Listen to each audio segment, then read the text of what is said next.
Well, thank you guys for participating in this webinar. My name is Chris Jordan, and I'm the founder and CEO of Omnideck. And we're going to kind of get into a little bit of what Omnideck does and kind of why we go through the kind of where we serve as a provider and a SaaS provider. But the topic of today's webinar conversation is introducing you to why we built Omnideck and also kind of defining what going paperless means, what it's meant for the last 20 years, and then what it really means kind of moving forward. We're going to talk about Appageddon, this industry term where everybody's kind of rushing out to buy best-in-class applications and kind of flooding the devices of the field guys, creating massive amounts of user counts. And also with the COVID issues, and obviously now we're working remotely, and we've got all these new remote logistical issues of managing a remote workforce. Kind of what are some strategies that we can put in place today that can put our company on more solid footing, but also kind of standing up better process improvements and better process controls with the rise in the remote work staff. So the first thing that we're going to talk about here is really the problem and kind of what companies have gone through really over the last 10 or 15 years in their technology adoption, and really what problems have kind of occurred in doing so. So just to kind of walk through, I want to highlight what work looked like. I don't know how old everybody is, but when I was first introduced into the work world in 2003, 2004, there was a lot of companies that were doing work without any technology in place. Nobody had a smartphone in their hip pocket. And this was kind of how companies were doing work on a daily basis, is that you had documents that were flowing into the company, and they were coming in via mail. They were getting FedExed in kind of job packs. They were getting, the big daily job pack or weekly job pack would be dropped on the administration's desk, and we'd have to scan and sort it and whatever else. And then we were effectively making copies of these documents. We were putting them into a literal filing cabinet. And then we were making copies and then stuffing cubby holes, if we kind of remember what that looks like. And then everybody was, signaturing their approvals of the particular documents. And then that was handed back to accounting. And then we were generally just manually keying in invoices or change orders and subcontracts and those suches. So this process here was broken in a sense where we had these big black holes where we didn't know what things were sitting on whose desks. But there was a couple of other advantages. The simplicity of this meant that we had a job file. We were actually consciously making copies and putting it into the job file, the physical job file.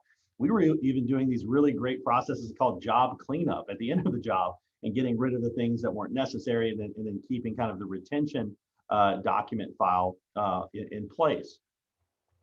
Fast forward a couple of years, we went through this very interesting move where companies said, okay, we're going to go paperless, quote unquote. And that was originally defined with, okay, we're going to start scanning these documents and putting them into some document management system, and then we can now route these things for approval electronically. And that was effectively a technology mirror of what the current process was, of just taking these 8.5 by 11s and moving them throughout the company. And there were some pickups and advantages in there. We could route things around quicker. We had better visualization of, okay, what's outstanding, what's still pending, or whatever else. But we still had to, scan, and we had another apparatus of scanning in documents. Well, we also got really smart, we thought, and we said, okay, we're going to move to the cloud. We're going to start moving our servers. We're going to start buying applications in the cloud. And maybe that IT guy, we don't need to have full time anymore. We can just contract that. So we effectively got the IT guy out of the mix. And we now just manage our own stuff in the cloud. Each app kind of has its own owner. And by doing so, we kind of neglected the administrative responsibility of scanning in documents and storing them in the file cabinet, because we had copies of them in all of these other applications that we bought, right? And we've effectively gone paperless by now, maybe scanning in some of the things, but also we've got all these other new outlets, these little silos of processes that maybe handle our purchasing or our subcontractor pay applications, our expense reporting, our time collection, our field documentation.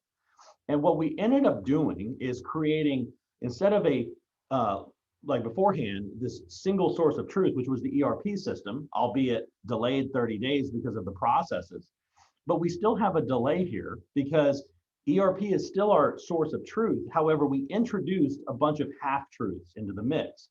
And this is where a lot of companies have kind of gotten here, is that we've now just replaced a fairly simple process with a bunch of technology that we have to train every new employee on. And this is kind of creating a bit of a chaotic situation. And there's an industry term for this called Appageddon.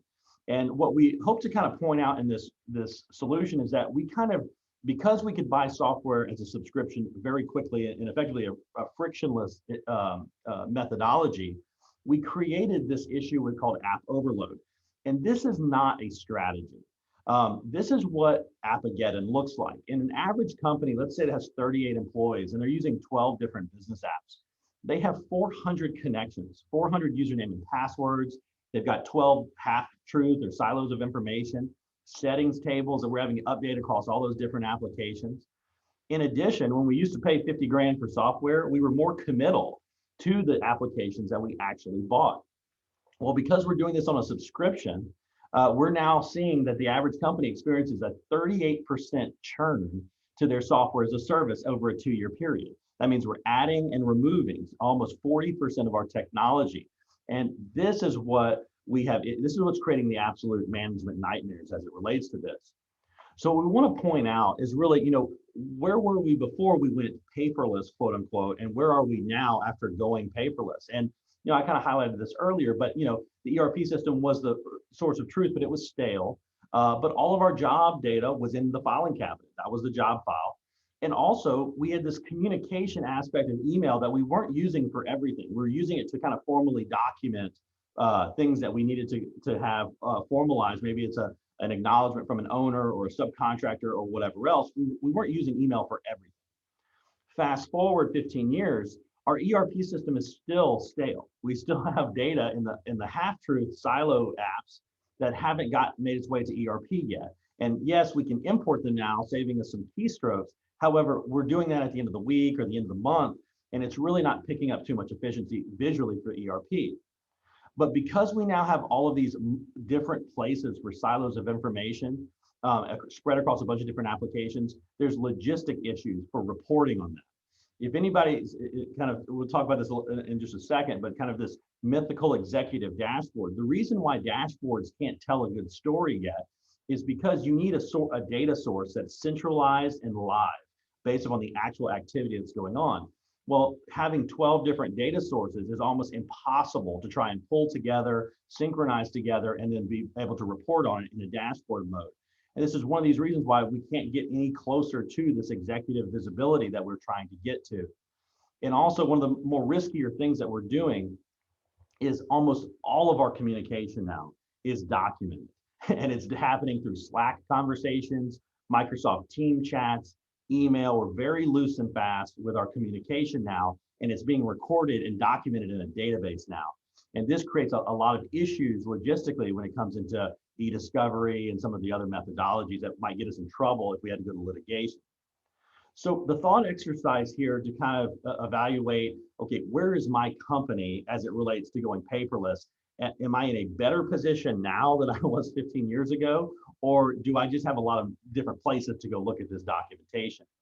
So there's 4 kind of homework assignments that I would say are good thought exercises to come out of this. But the first of which is, if a job were to go south that we're involved in, and I had to pull every corporate information record for a particular project, how many places would I have to go to find it? Or could I even find it potentially, right? And if you go through that thought exercise, you start going through, well, emails and local folder structures, the corporate file structure, SharePoint, Procore, all the different applications that we're using that we're storing content, you start realizing that, man, my stuff is everywhere, right? And I don't know where I'd have to go pull all this stuff. So that's a good thought exercise to at least evaluate where are we as a company.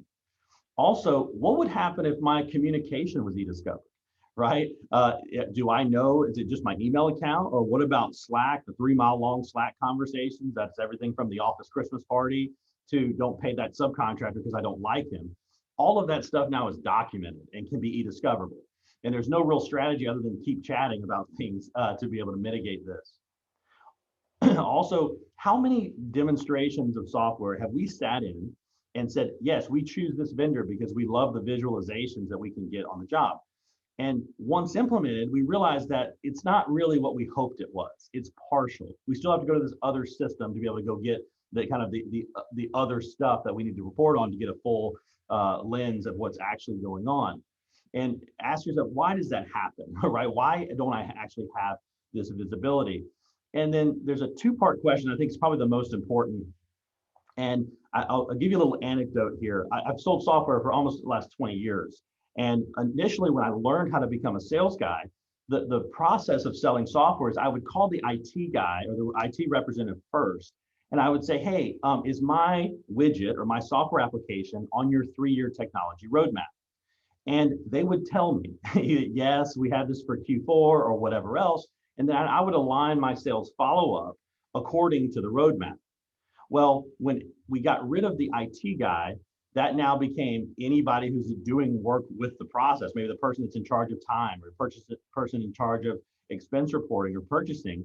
They're now the decision makers, which is good and bad. The good part is that there's all these feature-rich applications that serve their specific process, which is great. However, they're not thinking about logistically that this is app number 13, and we already are having logistical issues administering. So one of the first questions that we like to ask is, what is our 3-year technology roadmap? And if the answer to that question is, what is a 3-year technology roadmap, or we don't know, or we don't have an idea, or whatever Procore puts out, that's not a roadmap. That's not where we plan on getting.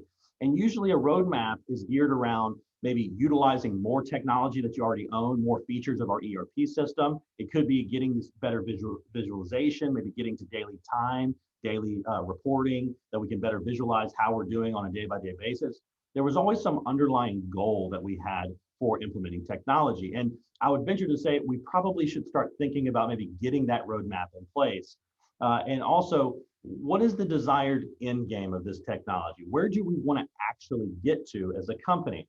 So these thought exercises, I think, are just good, because what we've somehow tricked ourselves into thinking is that if I go buy a bunch of different applications and then have the addition of my ERP system, I am somehow going to get this really great real-time view of my company that we've always been looking for.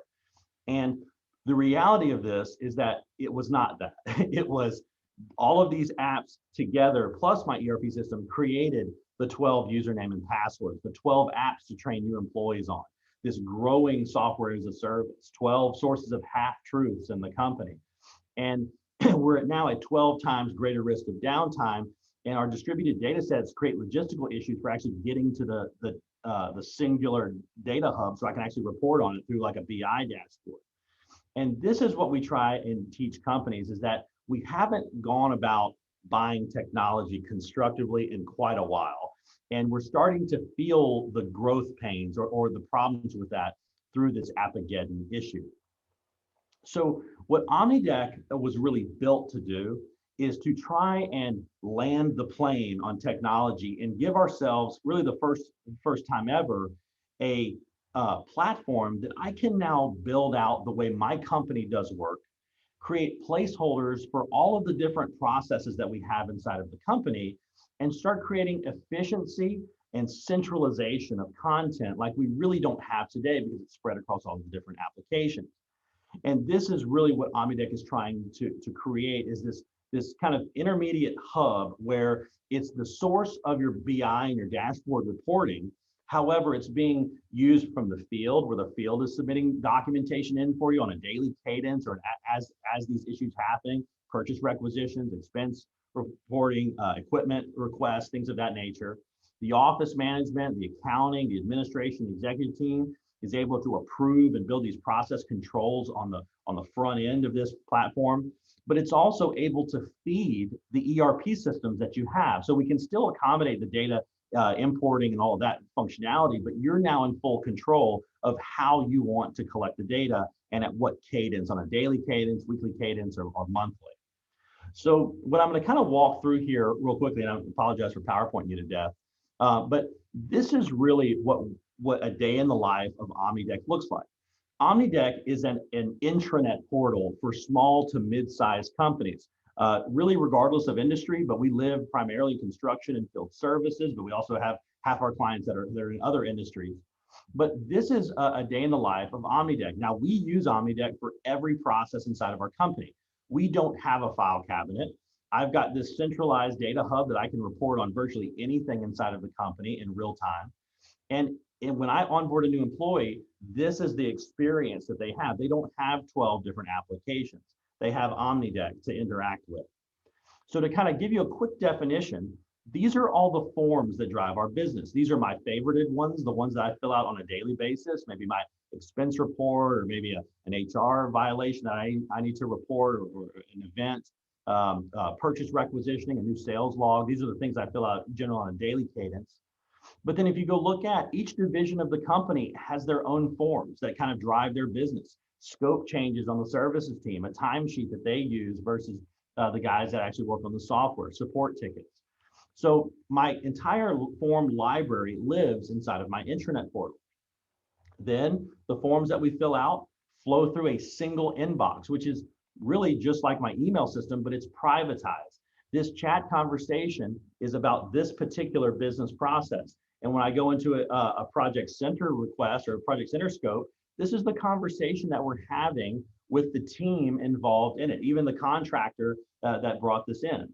So from one hub, I can effectively approve and reject and hold and collaborate with whatever the process is. So think about this as a field user or an end user, is that if you can teach them how to approve, hold, or reject and chat with the team involved, it's a very easy process. But the next process improvement that I want to roll out in the form library, they already know how to use it. They already know how to affect the intranet portal in a positive way to get whatever form it is approved and reviewed.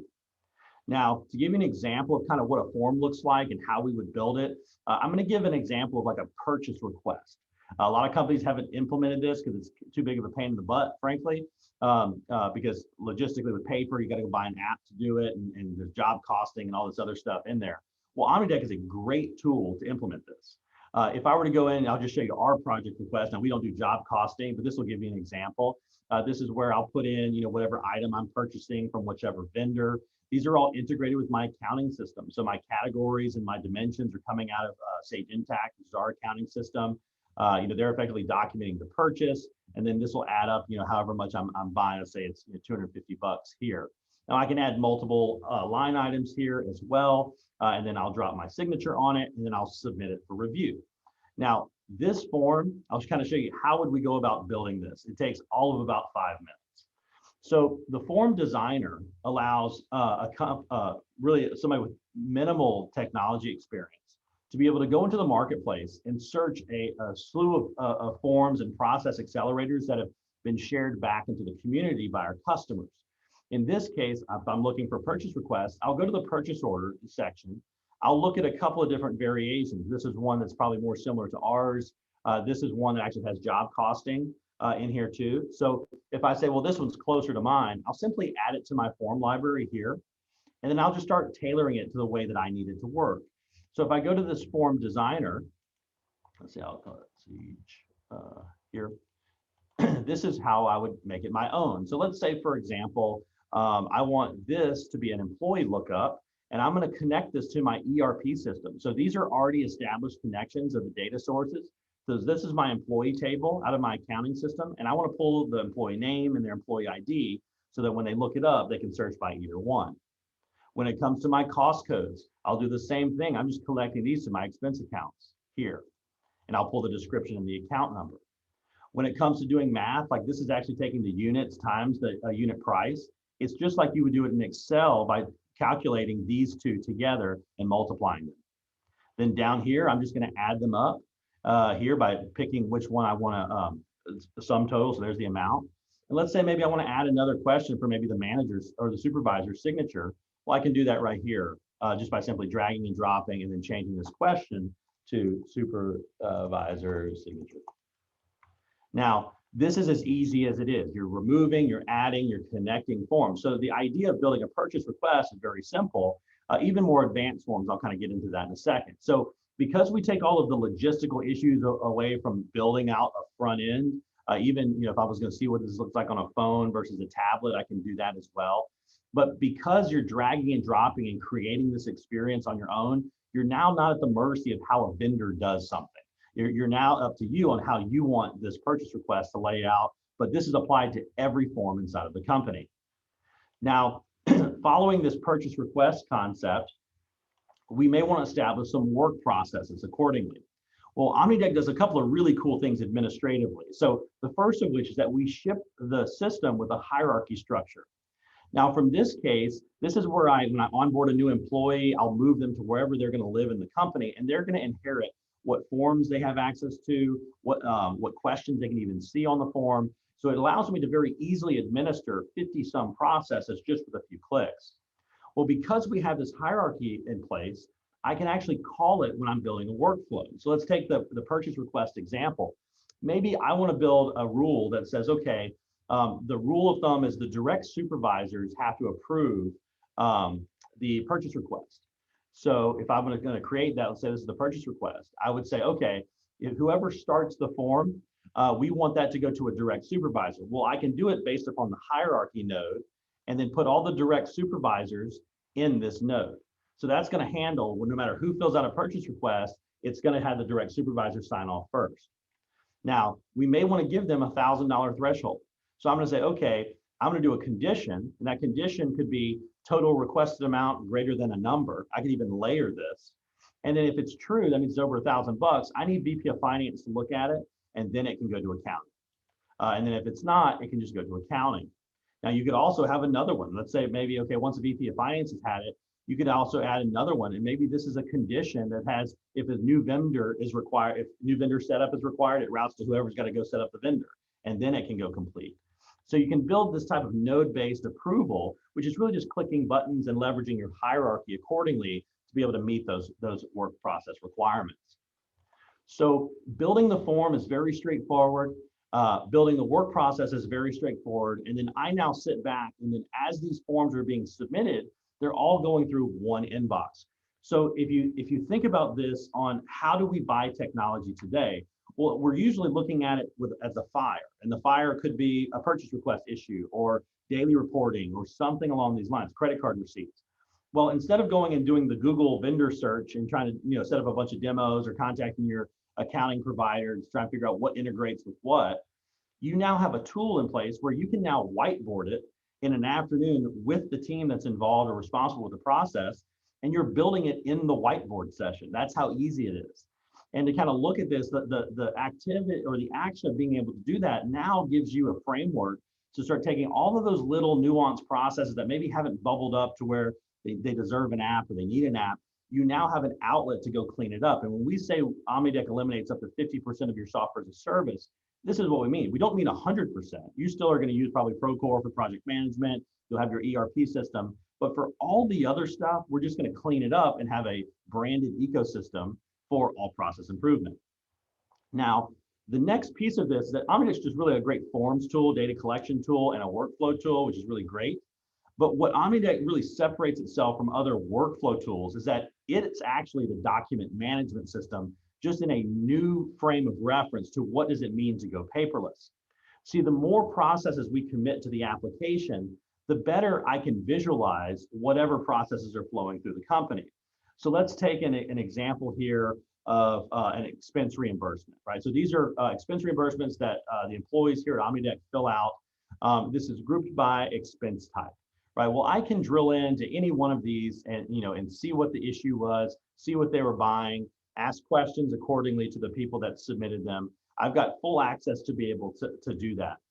In this example, I'll kind of show you, we bought something the other day, which caught my eye. This was from a Great American Cookie, right? Okay, so here you go. So $80 from Great American Cookie. Well, I clicked on the receipt and I looked at it and said, okay, why did we buy 2 cakes from Great American Cookie? It doesn't seem like an office expense.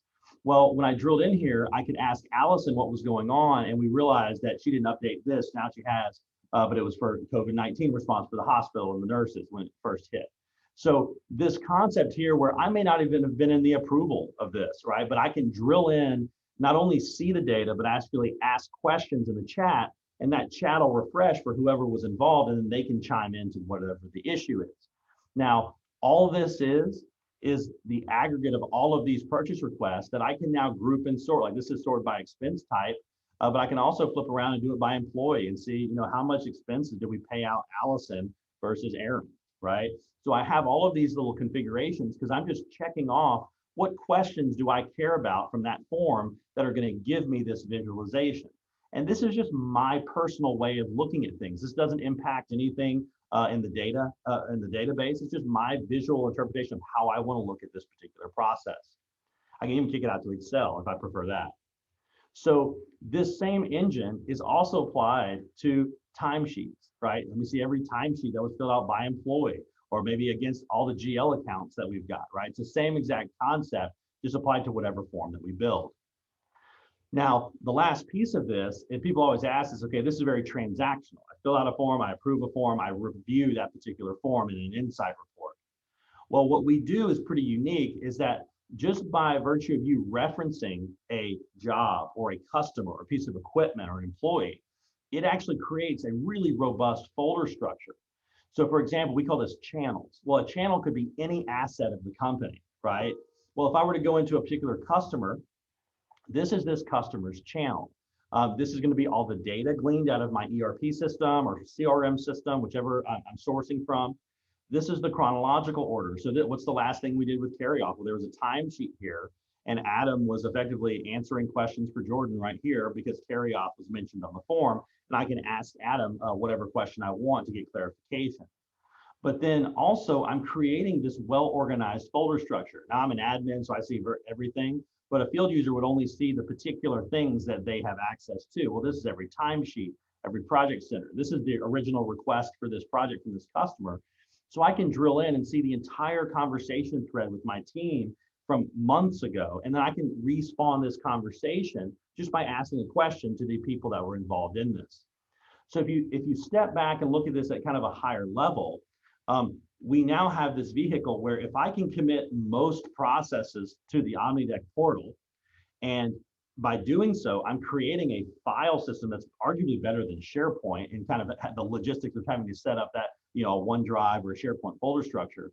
I'm doing that just as a byproduct of me setting up good process controls inside of the company. Now, the most important thing, though, that you're really creating goes back into these silos of data sets. In our system, I'll kind of show you this. I have synchronized data to my accounting system. I have synchronized data from my CRM system that is showing up inside of Omnideck. So if I were to kind of drill in here underneath the hood, these are all of my data sets. So these are being pulled out of my accounting system. So all the different, the client lists and the labor codes and jobs and whatever else, these are all being pulled in accordingly from my ERP system or whatever the source system is. Well, because I've got all this pulled into Omnideck, Omnideck has an API that you can now look at all this data as one data source. So when we start looking at tools like Power BI, I can see on a daily cadence, how are people working more efficiently or less efficiently across, employee. I can also go look at service projects and see what my estimate amounts, original estimates versus what I'm actually working against and getting my totals here. This is being pulled from multi-sources to be able to give me this visibility. And the only way that this is possible is because I have one data source that's actually now my source of truth, and I'm just visualizing it in a $9 utility like Power BI. So these types of things are now at my discretion because I've now built out my intranet portal. So this is one of the things, and I'll kind of wrap up and close in this, is that what I hope you take out of this is that there's a different way of going paperless, and it's called Smart Data ECM, or Smart Data Enterprise Content Management. And it's where we kind of forget the idea of an 8.5 by 11, and we start thinking about it more from data collection, pure data collection in its purest sense, where we create the PDFs as a byproduct if you want to have it, but what's most important is getting that data into a centralized hub for all processes. Now, where this can drive into is what we're starting to see more and more companies do is that they're viewing the ancillary processes, the purchase requests and the expense reports and the equipment requests, all these little forms that are kind of don't have good holding places today in their email or phone today. They become the ancillary processes or the support processes to a main process, which could be a daily field report or some type of daily cadence, which is designed to capture all the required data for my visualization through my Power BI dashboard. An example of this, I'll kind of show one that I built here is, let's say, for example, I'm a crew guy, and my job is to fill out time for my crew, as well as per diem, and as well as documenting productivity for that particular day. Well, I can literally tailor this experience division by division. How do I want them to fill it out? What data do I care about on a daily basis so that they can come in and spread hours, for their crew accordingly here across cost codes. When they enter in their productivity, how many or daily goals. Okay, you implemented 2,500 or whatever else. What's your percent completes accordingly. So these processes here are now fully in your control as a customer to tailor to whatever the experience is. And now you can start building them from the dashboard down rather than having to go buy vendors or third-party applications and try and connect the dots. So we think that the ability to build these types of daily cadence forms and then use the ancillary forms as supporting work processes really opens up a lot of opportunity to see your business in a better light and more of a real-time light just by using the idea of an intranet portal like Omnideck creates. So this is really Omnideck. I'm going to leave you with one last little piece because I kind of forgot to do this. Omnideck can also gather data from people that don't work for you. If you appreciate our hierarchy, these are the customers and the vendors and the new hires that are not necessarily employees, but they do work with the company. You can build portal experience for each one of these companies. So for example, we have a new hire packet here, which is what's designed to onboard an employee. I could be doing this with subcontractor qualification as well as payment applications as well. But I can tailor this experience and say, okay, anybody in that particular node of the organizational chart gets this particular view. And when I want to onboard somebody, I'll just simply put in their email address here. I'll select them as a free user, and then I'll put them in whatever bucket, in this case, a new hire portal. So that experience here can now extend data collection outside of the walls of the company and create massive amounts of efficiency. So in this case, I'm going to log in as John Smith, who's a new hire. And this is, oops, where did I miss? Oops. Let's see, John Smith, Omnideck. Oh. This is the experience that I just built. And this is our new hire packet, right? So now I'm getting data collected from people outside of the company. So if you apply this to new hires or apply this to unqualified subs that you need them to fill out particular documentation or whatever else, you can now do that inside of your own portal and you can build it in all of about 15 minutes. So this ability to extend out also reduces how much of the ancillary emails and PDF attachments and whatever else that are coming in. So Omnideck's concept here is that we want to collect data from anyone or anything and have it all flow through a single hub. And this is how we do that with people outside of the company. So this is our interpretation of what it means to go paperless, but it kind of circling back to the main goals of the presentation is that, we believe that we have a unique strategy for taking companies paperless in its truest sense and what we call smart data ECM. You can imagine the cure for Appageddon or too many applications. It wouldn't take very long to build out a lot of these little ancillary processes and start reducing the amount of applications it takes to run your business. We're not talking about integrating with Concur. We're talking about getting rid of Concur. We're talking about getting rid of the payroll system or the time collection system, the safety tickets and whatever else. So you're reducing the amount of applications inside of your business. But also, you think about managing the remote workforce. We're not all sitting in a conference room anymore. It's all distributed work, people working from home. That produces an enormous problem trying to implement new process improvements inside of the company. So what Omnideck gives you now the vehicle of doing is that you can implement new processes whenever you want, and there's no training required. Everyone just knows how to affect the intranet portal and this assembly line that Omnideck creates. So that's really our goal. Just hopefully you got that out of this presentation, was that we really think that Omnideck is a truly revolutionary tool because it's digestible and simple to the end user. However, it's creating massive amounts of opportunity for the company moving forward. So this is Omnideck. I appreciate y'all taking the time to sit in. I'll stick around. If you guys have any questions, feel free to use the chat below, and I'll kind of answer any questions that you guys might have. But if not, I appreciate. I'm gonna turn off the recording here, and then I'll have that for circulation if y'all want a copy of it. So thank you so much for y'all's time this morning.